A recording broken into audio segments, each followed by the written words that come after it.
Hello, welcome to the second module of the course Financial Management. Today we'll be talking about the financial statement analysis.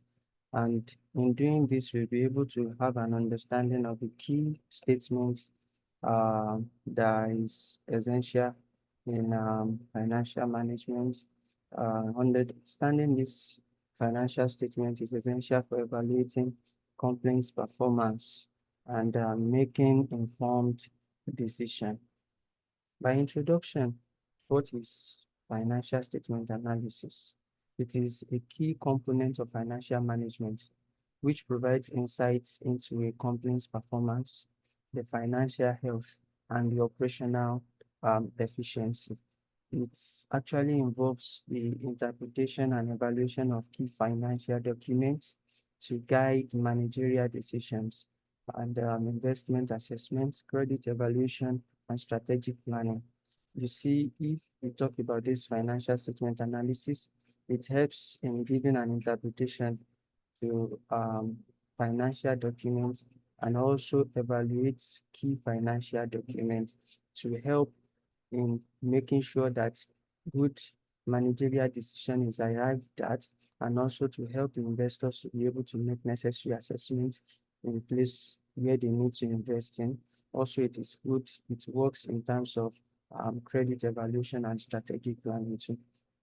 So as I said, this module will actually bring us into the understanding of these three core financial statements, which are income statement, balance sheet, which is a financial position, statement of financial position, and the cash flow statements, which forms the foundation of evaluating a financial, a firm's profitability, the liquidity, and solvency, which are the three financial ratios we will be looking into also. And in addition to understanding this statement, we'll explore the the ratio analysis to assess financial strengths, the trend analysis to observe performance over time, and common size statements to facilitate the comparison across firm and years. So these tools actually bring about the help in for financial managers and stakeholders to make informed and strategic decisions based on objective of financial data.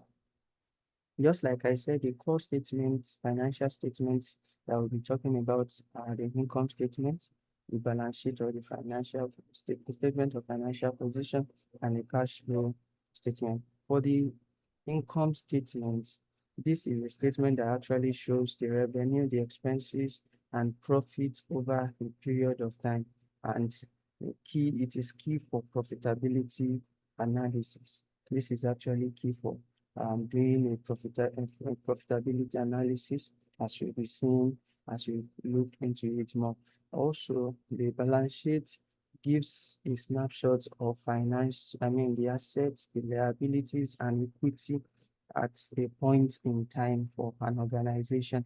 And it reviews the financial position. That's why we said the statement of financial position. It reviews the financial position of an organization, and this will help investors and those that are users of this particular statement to be able to make informed decisions.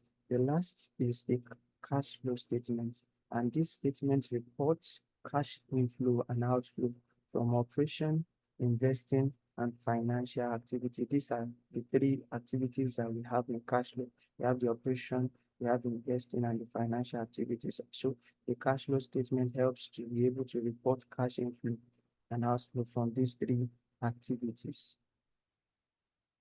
Elaborating the income statement, we see that we talked about revenue the other time, and when we talk about revenue, to get the gross profits, we need to look into two major things, which is revenue and then cost of goods sold. The COGS is the cost of goods sold.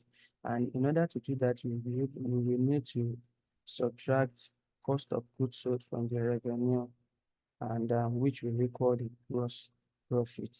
It will equal the gross profit. Also, another very important thing we need to know in income statement is the operating expenses. And these operating expenses include selling, general expenses, administrative costs, depreciation, and amortizations. They are much, we have it in the notes, and the format is there to follow. So you will have to, these are deducted from the gross profit in order to arrive at the um, net profit before we talk about, interest, tax, um, and non-operating items. And the last one is the net income.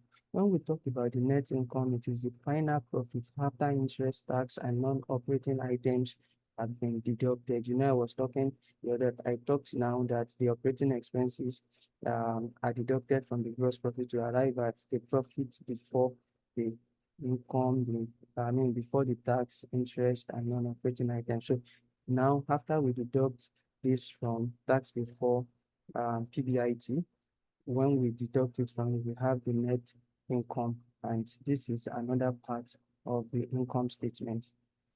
For the statement of financial position, we have components, three main components, which is the assets, the liability, and the equity.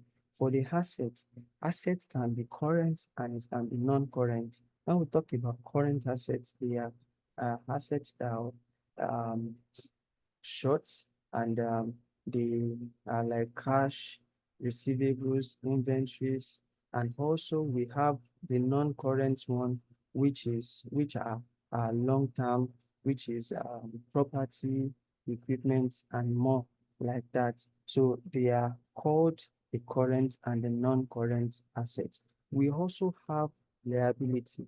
When we talk about the liability in general terms, we talk about the money we actually owe some people.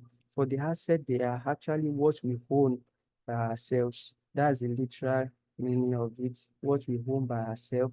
And for liability, what we owe people, they are liabilities to us. And we have the current liabilities and also non-current liabilities. The current liabilities are short-term debts like payables, short-term debts, and the non-current liability are long-term loans, bonds, and some other things. They are in your notes, in the notes.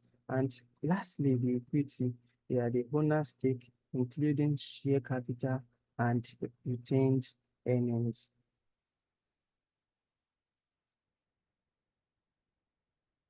We talk about the cash flow statement also.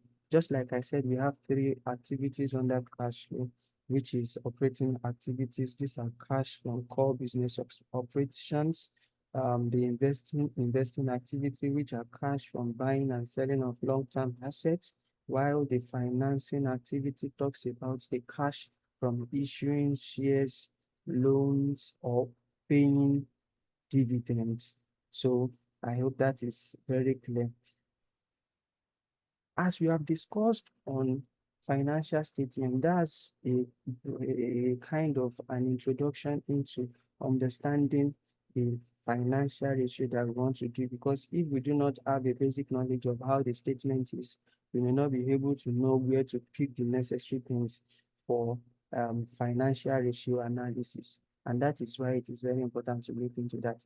Now, for this, we'll be talking about three main financial ratio analysis. We'll be talking about the profitability ratio, the liquidity ratio, and we'll be talking also about the solvency ratio. For the profitability ratio, this deals with ratios that assess the company's ability to generate profit relative to sales, assets, equity, and other financial metrics.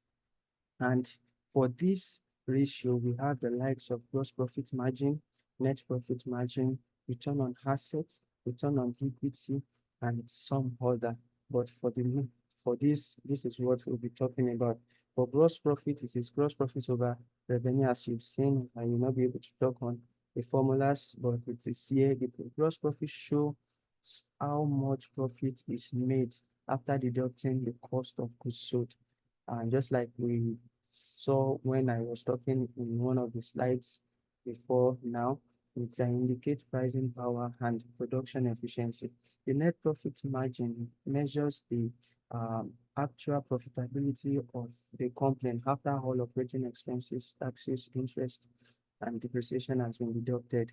And you can see the formula there. The return on assets indicates how efficiently a company uses its assets to generate profit. And for the equity, equity talks about return on equity talks about the ratio which measured the return generated on owners' investments in the business. And these are the key financial ratio and profitability ratio that we are talking about.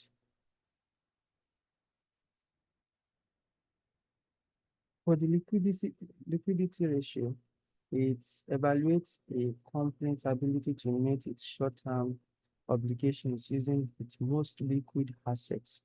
This ratio are crucial for ensuring that a firm can pay off its debts when due and avoid default. So this is a ratio that actually helps the organization to know that they are able to pay off a debt whenever they are due. So the key ratios under this are the current ratio, the quick ratio, which is also acid test ratio. We have the cash ratio. It is not limited to this, but this is what we'll be discussing. The formulas are there. The current ratio indicates whether the company has enough assets that can be converted to cash within 1 year to cover its liability due within the same period, while the quick ratio measures a company's ability to quickly meet its short-term obligations with its most liquid assets. The cash ratio evaluates the ability to meet short-term obligations with cash using three main components, which are the cash equivalents, and current liabilities. The last on the financial ratio is the solvency ratio. And what does it mean? Solvency ratio assesses the company's long-term financial health and its ability to meet long-term obligations. So this deals with long-term obligations, and it also deals with the long-term financial health of an organization. And the key ratio under it is debt to equity ratio, the interest coverage ratio, debt ratio, equity ratio, and more. And for this, we'll be talking about the debt to equity ratio, which compares the company's total debt to its shareholder equity, indicating how much debt is used to finance the business. Also, for the interest coverage ratio, it measures the financial ability to pay interest on its debts from operating profits. For the trend analysis, which is also very important in terms when we talk about financial statements. When we talk about financial statement analysis, trend analysis is very important. It's an analysis that involves comparing financial data over multiple periods to identify pattern, the progress or decline in financial performance. Example is what you can see in the table below. We have different years, and we have the revenue that comes in 2021 as 100 million. We have in 2022 as 120, for 2023 as 130 million, 120 million, 130 million, and for 2024 as 140 million. And you can see that way. When you look at the percentage, the trend analysis, you see that for 2021 it is 100% and it increased to 120% by 2022, 130% by 2023, and 140% by 2024. It helps to keep track of how revenue comes in for the stated period. Same also for the net profit. It states how the profits are actually progressing over years. And you can see that revenue grew steadily and net profit fluctuated, prompting cost review. We have the last on the list, which is the common size income statement. It is also a means of analyzing the financial statements where each line item is expressed as a percentage of a base amount. And for this, we talk about the fact like the list of revenues, cost of goods sold, gross profits. They are used as um, they, they, they show cost structure and profitability for operational income. For example, revenue now they are charged against revenue. For example, we have a 140 million for revenue, and um, looking at it based on that revenue, the cost of goods sold, which is 84 million, is 60% of the revenue. It is 60% of the revenue that was made. The gross profit shows a 40% of the revenue made. The operating expenses shows 21.4% of the revenue made, placing it over revenue. And what I am saying now, for example, for that gross profit, it is going to be 56 million divided by 140 million times 100, and that gives us the actual percentage for gross profit. And you can see it, which places a net profit at 11.4% of net profit against the revenue that are made. So this shows the line item. It actually shows each line item are expressed as a percentage of the base amount. Here in the example, the base amount is revenue. In conclusion, the financial statement analysis is a critical tool in financial management, enabling stakeholders to access a company's performance, stability, and growth through evaluation of these financial statements, income statement, statement of financial position, and cash flow statements. So by leveraging on the ratios analysis that we've talked about, business can identify operational strengths and weakness, while trend analysis and common size statements will provide insights into financial pattern and structure efficiencies over time. And this is very, very important.